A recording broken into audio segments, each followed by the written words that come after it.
বালেগা হওয়ার আগেই যেন তার মাঝে পর্দার একটা গুরুত্ব বিষয়টা যেন তার কাছে বুঝে আসে। সূরা আহজাবের ৫৯ নম্বর আয়াতে আল্লাহ বলেন, ইয়া আইয়ুহান নাবিয়্যু কুল লিআজওয়াজিকা ওয়া বানাতিকা ওয়া নিসাইল মুমিনিনা ইউদনিনা আলাইহিন্না মিন জালাবিবিহিন্না।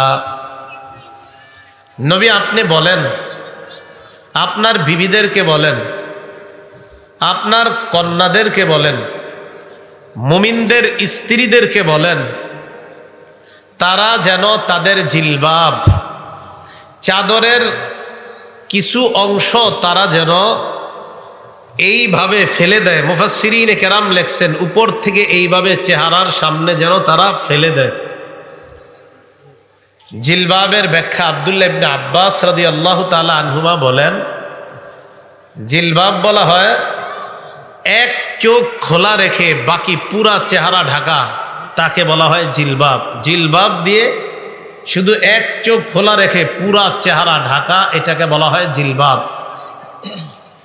তো যাই হোক, এখান থেকে বোঝা যায় জিলবাব হলো উপর থেকে এইভাবে পর্দাটা ফেলে দেওয়া। বুখারীর এক বর্ণনায় বোঝা যায় রাসূলুল্লাহ সাল্লাল্লাহু আলাইহি সাল্লাম বলেন, মেয়েরা যেন হজের সময় তাদের চেহারার উপর চেহারার সাথে নেকাব না রাখে। আচ্ছা বলেন তো, হজের সময় যেন না রাখে তার মানে হজ ছাড়া রাখে? আরে হজের সময় না রাখা মানে বোঝা যায় হজ ছাড়া আগে রাখতো, হজের সময় রসুল বললেন এটা যেন চেহারার সাথে না থাকে। এখান থেকে বোঝা যায় রসুলের যুগ থেকেই নারীরা মুখ ঢাকতো।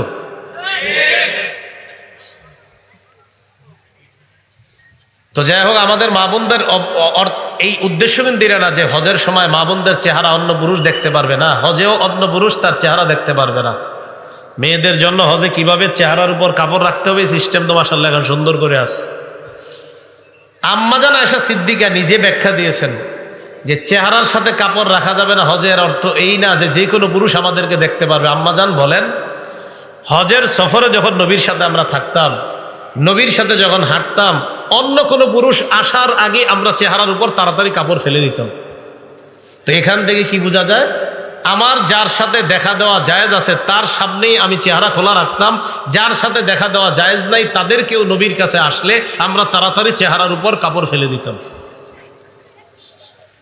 তো বুঝাইতে চাইলাম আমাদের মা বোনরা যেন এই শিক্ষায় বড় হয় যে পর্দা মানি সম্পূর্ণ চেহারা সহ একটা মেয়ে তার পুরা শরীর ঢেকে রাখা, বালেগা হওয়ার পর এটা পর্দা। বেপর্দার কারণে ক্ষতিটা হবে কি? যদি বলেন হুজুর পর্দা না করলে সমস্যা কি, শুধু যদি আপনি পুরা শরীর পর্দা করে শুধু চেহারা খোলা রাখেন আর বলেন চেহারা খোলা রাখলে সমস্যাটা কি? আচ্ছা আমাকে বলেন তো, আপনারা যদি কোনো ছেলে কোনো মেয়েকে বিয়ে করতে যায় কি দেখে গিয়ে? তো চেহারা আবার ওইখানে গিয়ে দেখা দরকার কি? রাস্তায় দেখলেই তো হয়ে যায়। আলাদা আনুষ্ঠানিকভাবে মেয়ের বাপের বাড়িতে গিয়ে ছেলে তার চেহারা দেওয়া কেন দরকার? বোঝা যায় সাময়িক সময়ের জন্য একটা ছেলে একটা মেয়েকে বিয়ে করবে বলে ওই মুহূর্তের জন্য চেহারা দেখাটা ইসলাম বৈধ করেছে। ওই মুহূর্ত ছাড়া অন্য সময় চেহারা ঢাকাটাই ফরজ। না তো আর এইভাবে আনুষ্ঠানিকভাবে দেখার দরকার ছিল না। রাস্তায় দেখে বসবে, আব্বারে গিয়ে বলে দিবে, আব্বা ওই চা দোকানের সামনে দেখছি একজন, এর বিয়ে করাই দেন, শেষ। বেপর্দার কি ক্ষতি? বেপর্দার এক নাম্বার ক্ষতি,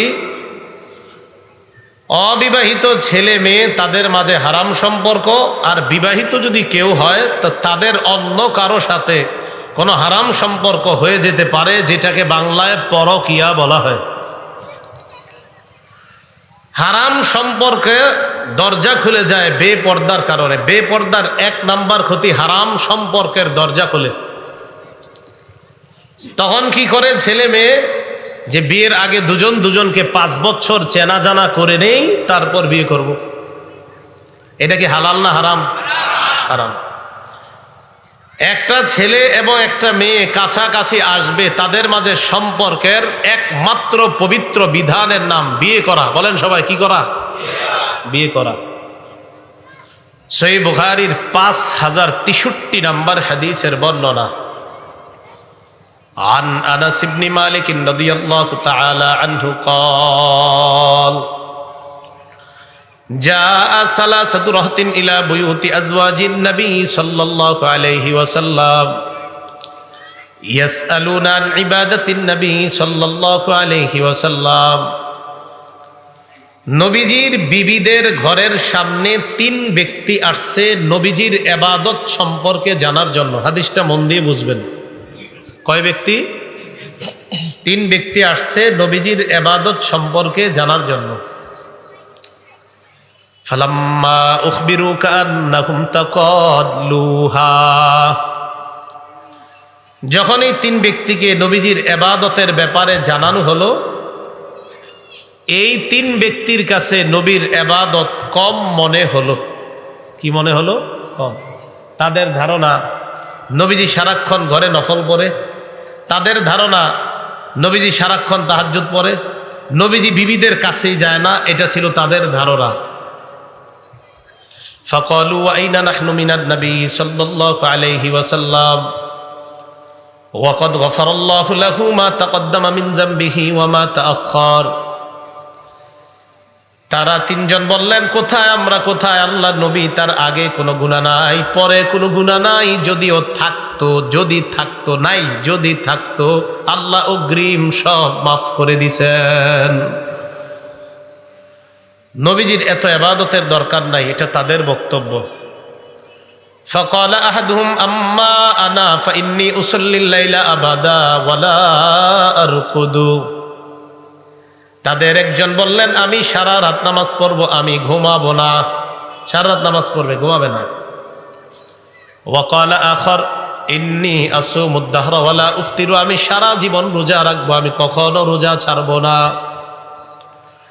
ওয়াকালা আখার আনা আতাজিলুন নিসা ফালা আতাজাওয়াজু আবাদা। আরেকজন কয়, আমি সারা জীবন নারীদের থেকে দূরে থাকবো, কখনো বিয়ে করব না। একজন সারা রাত নামাজ পড়বে, ঘুমাবে না। আরেকজন সারা জীবন রোজা রাখবে, রোজা ছাড়বে না। আরেকজন নারীদেরকে বিয়ে করবে না।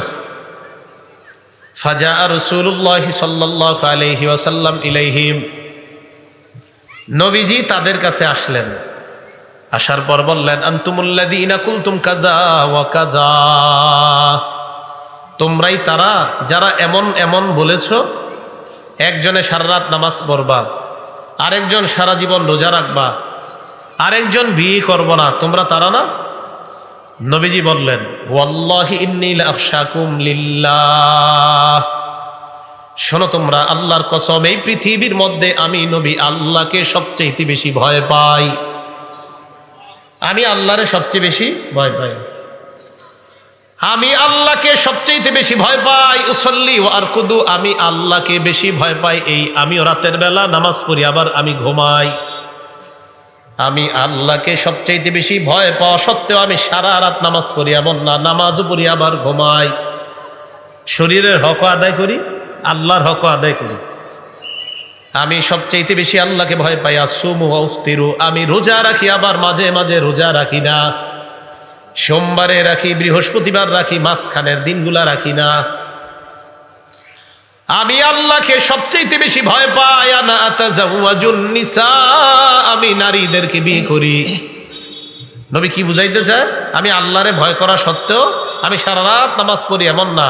আমি আল্লাহরে সবচেয়ে বেশি ভয় করা সত্ত্বেও আমি সারা জীবন রোজা রাখি, এমন না। আমি আল্লাহকে সবচেয়ে বেশি ভয় করা সত্ত্বেও আমি বিবিদের থেকে দূরে থাকি, এমন না। আমি আল্লাহকে ভয় করা সত্ত্বেও এইগুলাও আমি করি, কারণ একজন মুসলমানের এগুলাও ইবাদতের অন্তর্ভুক্ত। কোন মুসলমান যখন আল্লাহর বিধান পালন করে ঘুমায়, তার ঘুমও ইবাদতের অন্তর্ভুক্ত হয়ে যায়। তো রাসূলুল্লাহ সাল্লাল্লাহু আলাইহি সাল্লাম বললেন, ফামান রাগিবা আন সুন্নতি ফালাইসা মিন্নি, আমার সুন্নতকে যে অবজ্ঞা করে সে আমার অন্তর্ভুক্ত নয়। নাউজুবিল্লাহ। বলেন, নবী অন্য কোন না। ভাই, আপনাদের এলাকায় আমি নতুন তো, নিয়ম জানে না, পাশে আওয়াজ হলে কিন্তু আমি ওয়াজ বন্ধ করে দিই। এই জন্য কিচ্ছু বলতেছি না, অনেকক্ষণ সহ্য করে আছে। আমি কোথাও গেলে অন্য এলাকায় জানে যে আওয়াজ হবে, ওয়াজ বন্ধ, এই জন্য কোথাও আওয়াজ হয় না। এদিকে নতুন তো, এই জন্য হয়তো জানেন না বিষয়টা। আওয়াজ হলে একটু করে ছেড়ে দিব আমি। রাসূলুল্লাহ সাল্লাল্লাহু আলাইহি সাল্লাম বললেন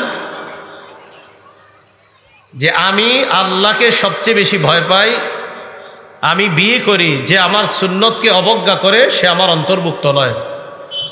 মাহফিলকে মাহফিলের মতো আয়োজন করার চেষ্টা করবেন। আশেপাশে কোনো আওয়াজ হওয়া এটা মাহফিল না। মাহফিল এটা ধর্মীয় আলোচনা, এটা মানুষের হেদায়েতের একটা জায়গা। আশেপাশে আওয়াজ তো মানে ফাইজলামি, তামাশা। এটা তামাশা না, এটা হেদায়েতের জায়গা। হেদায়েতের জায়গার আশেপাশে তামাশা হবে কেন? এই কথাগুলো মাথায়, এটা আমি বলে আসছি বলে এমন না। যেই আসুক, যেই আলোচকে আসেন, এইভাবে আশেপাশে তামাশা হবে এরকম হবে না। কিন্তু এটা মাহফিলের সৌন্দর্যতা না, এটা হেদায়েতের জায়গা তখন আর থাকে না। হেদায়েতের পরিবেশ হেদায়েতের মতো হওয়া দরকার, ঠিক না? জি। এখন বলেন তো, রাসূলুল্লাহ সাল্লাল্লাহু আলাইহি সাল্লাম আমাদের আম্মা জানদের সাথে যে সম্পর্কে আবদ্ধ হয়েছেন একটা বিধানের মাধ্যমে, বিধানটার নাম কি? বিয়ে। কিসের মাধ্যমে? বিয়ে করা। খুব ভালো করে বুঝেন, কাজে লাগবে। সহিহ বুখারীর 5078 নম্বর হাদিসের বর্ণনা। এই হাদিসের বর্ণনাকারী সাহাবিয়া আম্মাজান আয়েশা সিদ্দিকা রাদিয়াল্লাহু তাআলা আনহা। আম্মাজান আয়েশা সিদ্দিকা রাদিয়াল্লাহু তাআলা আনহার বর্ণনা, তিনি বলেন, ক্বালা রাসূলুল্লাহ সাল্লাল্লাহু আলাইহি ওয়াসাল্লাম, নবীজি বলেন, আয়েশা, ইন্নী উরিতুকি ফিল মানাম মাররাতাইন। আয়েশা, তোমাকে বিয়ের আগে স্বপ্ন যোগে আমাকে দুবার দেখানো হয়েছে।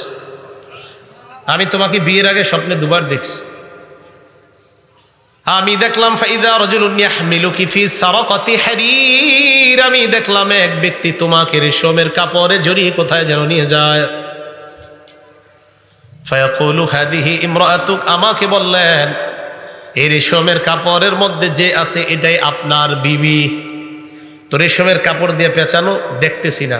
নবীজি বলেন, রেশমের কাপড়টা আমি সরাইলাম, ফাইদা হিয়া আনতি, আমি দেখলাম রেশমের কাপড়ের মধ্যে আয়েশা তোমাকে দেখা যায়।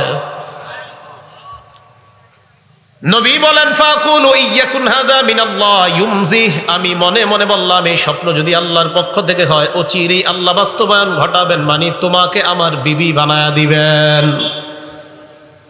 বলেন তো, আম্মাজান আয়েশা সিদ্দিকা রাদিয়াল্লাহু তাআলা আনহার সাথে আল্লাহর রাসূলের একটা পবিত্র সম্পর্ক হয়েছে। আম্মাজান আয়েশা আমাদের আম্মাজান হয়েছে একটা পবিত্র বিধানের মাধ্যমে। এটার নাম কি? বিয়ে করা। তাহলে বিয়ে করা এটা হলো ইসলামের পবিত্র বিধান। এই পবিত্র বিধানের মাধ্যমে একটা ছেলে এবং মেয়ের সম্পর্ক হবে। আপনার সন্তান যেন বালেগা হওয়ার আগে থেকে এই মানসিকতায় বড় হয় যে আমার জীবনে হারাম কোনো সম্পর্ক, এটা ইসলামে নিষেধ। আব্দুল্লাহ ইবনে আব্বাস রাদিয়াল্লাহু তাআলা আনহুমার ছাত্রকে আব্দুল্লাহ ইবনে আব্বাস বললেন, ক্বালা লি ইবনে আব্বাস রাদিয়াল্লাহু তাআলা আনহুমা হাল তাযাওয়াজতা। আব্দুল্লাহ ইবনে আব্বাস রাদিয়াল্লাহু তাআলা আনহুমা তার ছাত্রকে বললেন, তুমি বিয়ে করেছো কিনা? ছাত্র জবাব দিলেন, না, এখনো আমি বিয়ে করি নাই। আব্দুল্লাহ ইবনে আব্বাস বললেন, তাযাওয়াজ ফা ইন্না খায়রা হাদিহিল উম্মাহ আকসারুহা নিসা। বিয়ে করো, কেননা এই উম্মতের সর্বশ্রেষ্ঠ যেই মানুষটা তার অধিক সংখ্যক বিবি ছিল, আর তুমি এখনো বিয়ে করো নাই। এই উম্মতের সর্বশ্রেষ্ঠ যে মানুষটা তার অধিক সংখ্যক বিবি ছিল, আর তুমি এখনো বিয়ে করো নাই, তাড়াতাড়ি বিয়ে করো। আব্দুল্লাহ ইবনে আব্বাস তার এক ছাত্রকে তার যৌবনের হেফাজতের জন্য একটা সম্পর্ক আবদ্ধ হওয়ার জন্য পরামর্শ দিলেন। বলেন তো কি সম্পর্কটা? মাশাআল্লাহ, তিরমিজি শরীফের 1080 নম্বর হাদিসের বর্ণনা। ক্বালা রাসূলুল্লাহ সাল্লাল্লাহু আলাইহি ওয়াসাল্লাম, নবীজি বলেন, আরবাউম মিন সুনানিল মুরসালিন, সমস্ত রাসূলদের সুন্নত 4টা। বলেন, সব রাসূলদের সুন্নত কয়টা? 1 নাম্বার আল হায়া, লজ্জা। 2 নাম্বার আত-তাআত্তুর, সুগন্ধি ব্যবহার করা। 3 নাম্বার সিওয়াক, মেসওয়াক করা। 4 নাম্বার নিকাহ, বিয়ে করা। সব রাসূলদের সুন্নত কয়টা? 1 নাম্বার লজ্জা, 2 নাম্বার সুগন্ধি ব্যবহার, 3 নাম্বার মেসওয়াক, 4 নাম্বার, খুব বুঝেন, বলেন রসুলরা কোন নারীর সাথে পবিত্র একটা সম্পর্কে আবদ্ধ হয়েছেন সব রসুলগণ যে বিধানের মাধ্যমে, বিধানটার নাম কি? সহিহ বুখারীর 5066 নাম্বার হাদিসের বর্ণনা। এই হাদিস শোনার আগে আমার জানতে হবে, যারা বিয়ে করেন নাই হাত তোলেন তো। শরম কি, এমনি তোলেন, জোরে তোলেন, সমস্যা কি? মাশাআল্লাহ, হাত নামান। একটু বুঝেন, নজরের গুনাহ আর লজ্জাস্থানের গুনাহ, কয়টা গুনাহ বললাম? দুইটা। নজর, লজ্জাস্থান। খুব ভালোভাবে শ্রদ্ধার সাথে বুঝবো আমরা। নজরের গুনাহ আর লজ্জাস্থানের গুনাহ, এটা শুরু হয় কখন? বালেগা হওয়ার এই সামান্য আগে পর থেকে শুরু হয়। মানে শয়তান তাকে নজরের গুনাহ আর লজ্জাস্থানের গুনাহের প্রতি উৎসাহিত করে। এবার সহিহ বুখারীর 5066 নাম্বার হাদিস শোনেন। হাদিসের বর্ণনাকারী সাহাবীর নাম আব্দুল্লাহ ইবনে মাসউদ রাদিয়াল্লাহু তাআলা আনহু। তিনি বলেন, কুন্না মা'আন নবী সাল্লাল্লাহু আলাইহি ওয়াসাল্লাম শাবাবা লা নাজিদু শাইআ।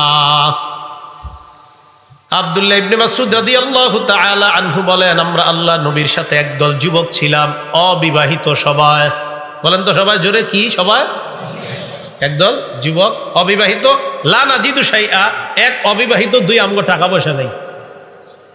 এক নাম্বার বিয়ে করি নাই, দুই নাম্বার টাকা পয়সাও নাই।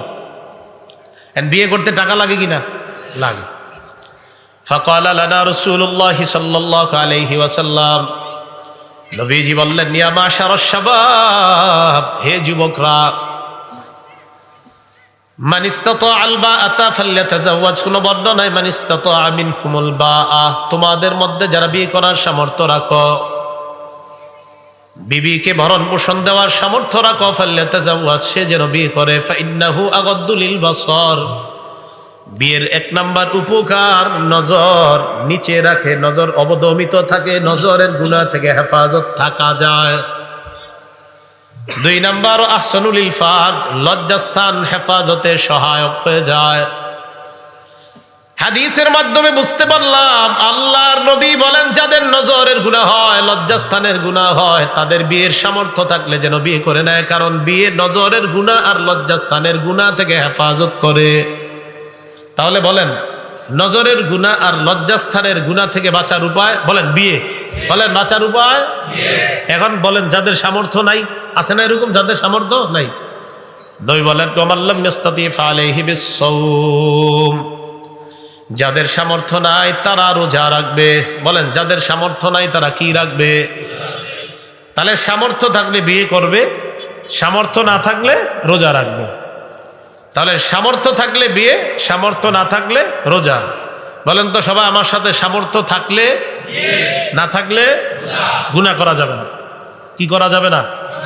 তো যাদের নজরের গুনাহ হয়, যাদের লজ্জাস্থানের গুনাহ হয়, আপনি এই অপশন নাই যে হুজুর আমার গুনাহ হয়, আমি বিয়ে করার টাকা নাই। নবী কয় টাকা নাই তো রোজা রাখো। টাকা না থাকলে রোজা, এই কথা মনে রাখবেন। আল্লাহ আমাদের সকলকে বুঝার তৌফিক দান করেন। এবার বলেন, নবীজি যুবকদেরকে পরামর্শ দিলেন গুনাহ থেকে বাঁচার জন্য, তোমার জীবনে একটা পবিত্র সম্পর্কে আবদ্ধ হওয়া ভালো, উচিত, দরকার। এই পবিত্র সম্পর্কটার নাম কি? বিয়ে।